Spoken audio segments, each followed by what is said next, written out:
Islamic आतंकवाद का मुकाबला अब भक्ति से नहीं, शक्ति से कीजिए। कोई दुनिया की कोई ताकत आपको नहीं रोक रही है। पूरा यूरोप, पूरी दुनिया आपकी तरफ देख रही है और बार बार यह कह रहे हैं कि अगर इस्लामिक आतंकवाद का कोई दुनिया में मुकाबला कर सकता है, उस देश का नाम है भारत।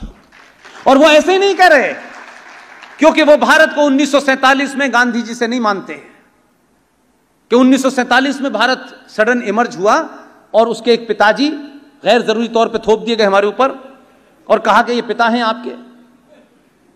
तो भारत का दुनिया गांधी जी के 1947 से भारत को नहीं जानती। इस भारत को हजारों हजार साल पुरानी सनातन संस्कृति से पहचानती है। वो आपके पुरुषार्थ को भी जानती है, वो आपके ज्ञान को भी जानती है। वो इसीलिए बार बार आपसे कहती है कि आप ही मुकाबला कर सकते हैं। तो आज आपने एक नया शब्द सुना होगा कि ये ईवीएम मशीन हैक कर दी गई है। भारत के इतिहास में कांग्रेस पार्टी को अपना अध्यक्ष चुनने के लिए ये कोई आज के समझदार नहीं है, ये पुराने समझदार हैं। इन्हें उस जमाने भी मालूम था क्या करना है। 1946 के चुनाव में जहां कांग्रेस का अध्यक्ष चुनना था, उसमें मशीनें हैक हो गई। डिब्बा खुला, आचार्य जेबी कृपलानी ने 15 में से 1 वोट पट्टभी सीतारमन को मिला, 14 में से 2 वोट इनवैलिड हुए, 12 वोट लौह पुरुष सरदार पटेल को मिले। यहां खुश हो सकते हैं आप।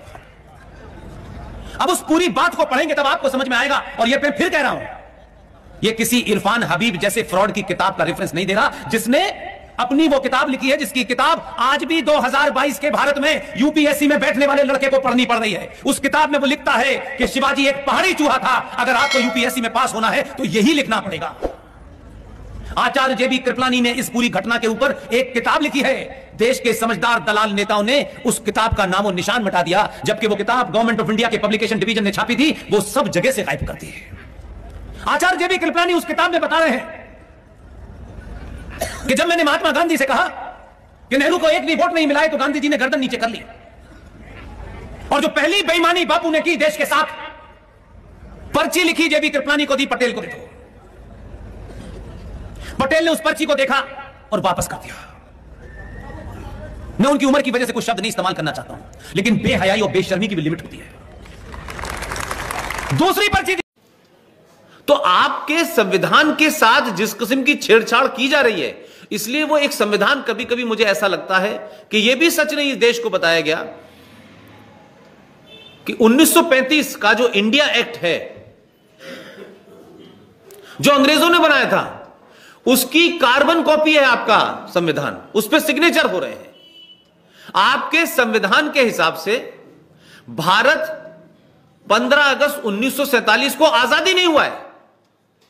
यह शब्द पूरे संविधान में, नेशनल आर्काइव में चले जाएं आप दिल्ली के अंदर, वहां जो डॉक्यूमेंट रखा हुआ है आजादी का, उसको पढ़ लें। उस पर जो सिग्नेचर हो रहे हैं, उसमें कहीं नहीं लिखा कि 15 अगस्त 1947 को भारत को आजादी मिली।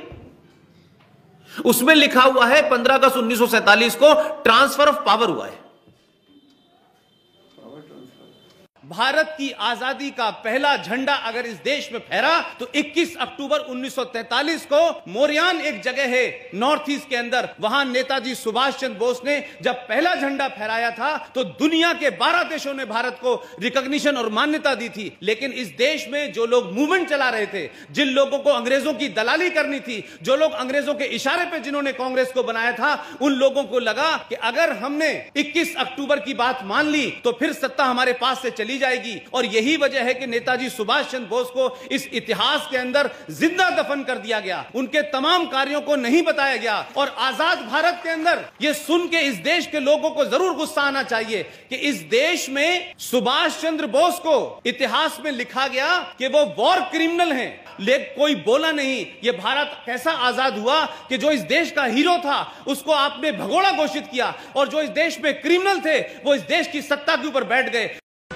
कि जब ये तथाकथित तौर पर झूठे डॉक्यूमेंट और डेट के साथ भारत में ये पढ़ाया जाने लगा कि 15 अगस्त 1947 को भारत आजाद हुआ था, ये दुनिया का सबसे बड़ा झूठ है।